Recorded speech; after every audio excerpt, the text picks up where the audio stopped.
Þá komið að því að veita heiðursverðlaun Eddunnar 2015. Gjörið svo vel.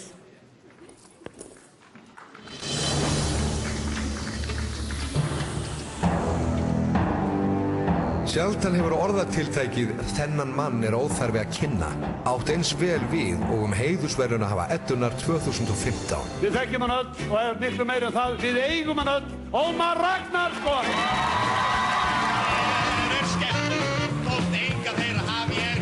Ómar nokkurs konar heimalingur okkar Íslendinga. Svolítið eins og handboltalandsliðið og ætti í raun að fá heiðursnafnbótina Ómar okkar. Jafnvel Ómarinn okkar.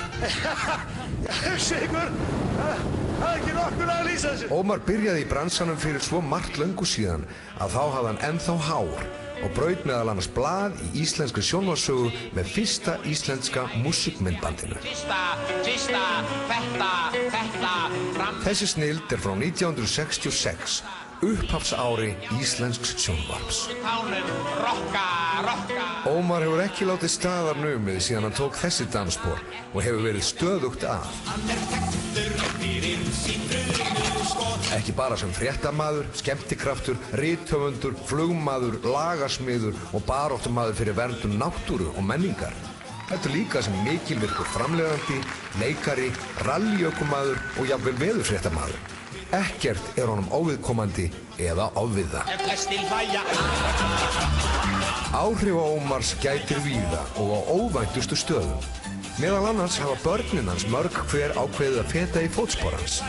Við heiðrum þau síðar.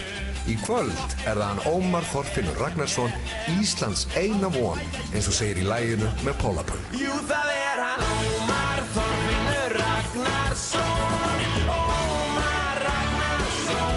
Til hamingju Ómarinn okkar. Og já, reyndu nú að brjóta ekki þessa Eddu.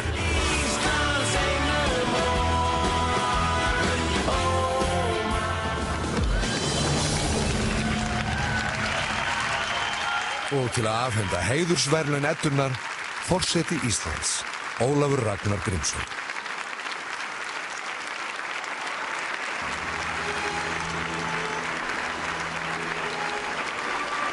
Ómar Ragnarsson,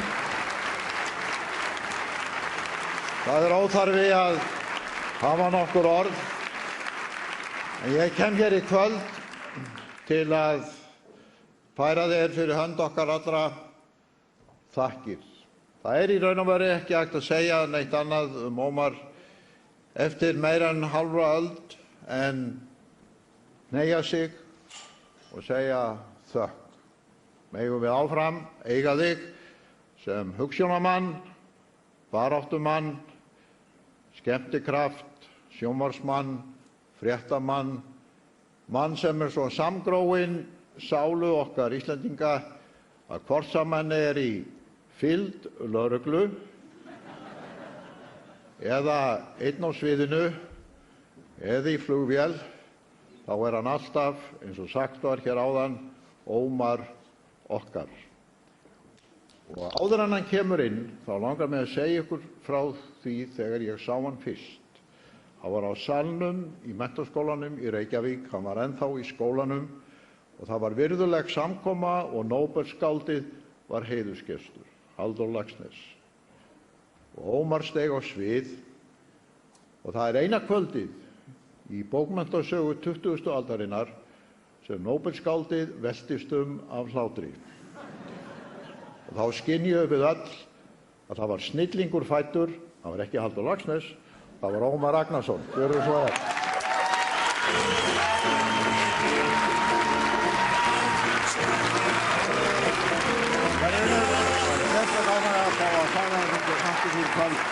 Óskar Garðardal til hamingju og þakka fyrir allt sem við höfum gert og megum við halda áfram að berjast fyrir þetta.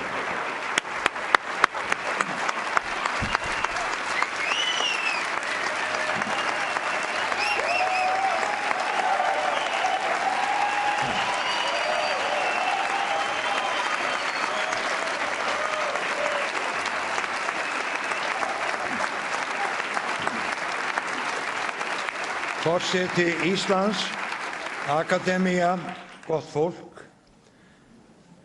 Ég þakka þennan heiður. Þó þótt að megi alveg efast að ég standi undir honum. Ég vil nefna 4 nöfn þegar ég inni þakkir til þeirra sem hafa staðið með mér. Það Guðrún Stephensen, leikkona, sem atti mér inn á svið í atvinnuleikhúsi í stórhlutverk höfuðskálds Frakka. Það voru tímamót, 12 ára. Það séra Emil Björnsson, frétta- og dagskrárstjóri Sjónvarpsins, sem tók sér nokkur ár í það að reyna að sveigja mig inn á þá braut sem hefur leitt mig hingað. Það í fjölskyldu minni Helga Jóhannsdóttir, lífsförunautur minn, annar aðilinn í 2 manna kvikmyndateymi í ótal ferðum. Og það Friðþjófur Helgason, ljósmyndari og kvikmyndatökumaður.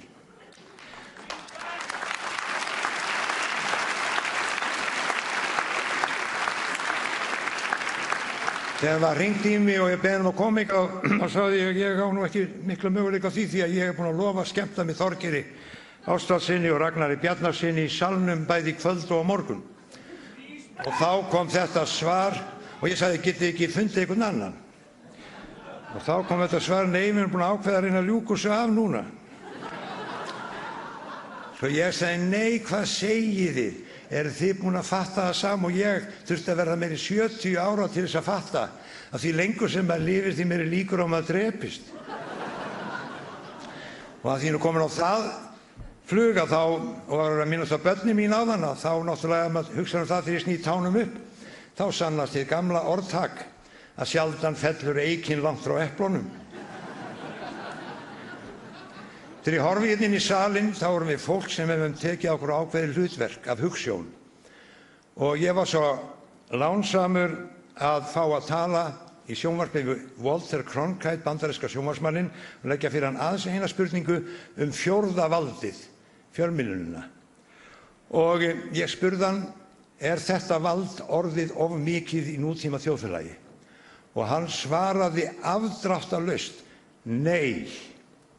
Í nútíma lýðræðisþjóðfélagi verða fjölmiðlarnir aldrei of öflugir, powerful, til þess að inna af höndum sitt hlutverk sem að miðla nauðsynlegum staðreyndum og upplýsingum og mismunandi skoðunum til þess að fólkið geti notað sitt vald.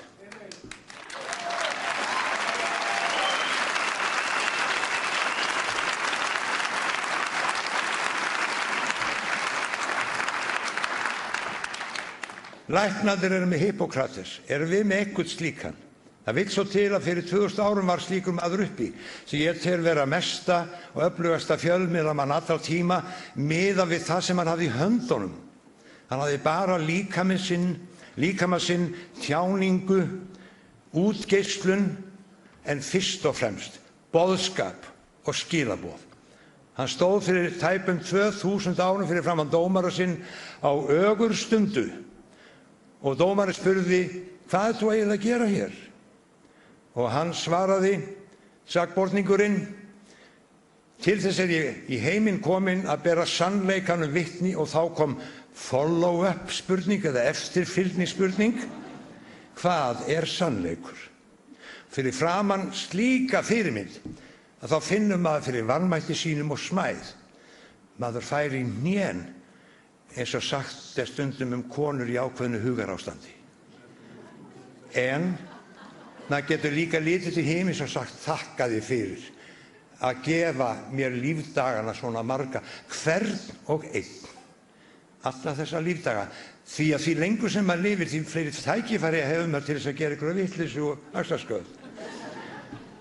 Bíða ósigur fyrir sjálfum sér og öðrum, en líka fer maður fleiri tækifæri til að vinna á ósigrum sínum og áföllum og reyna að lifa sem best svo að það verði einhverjum að gagni.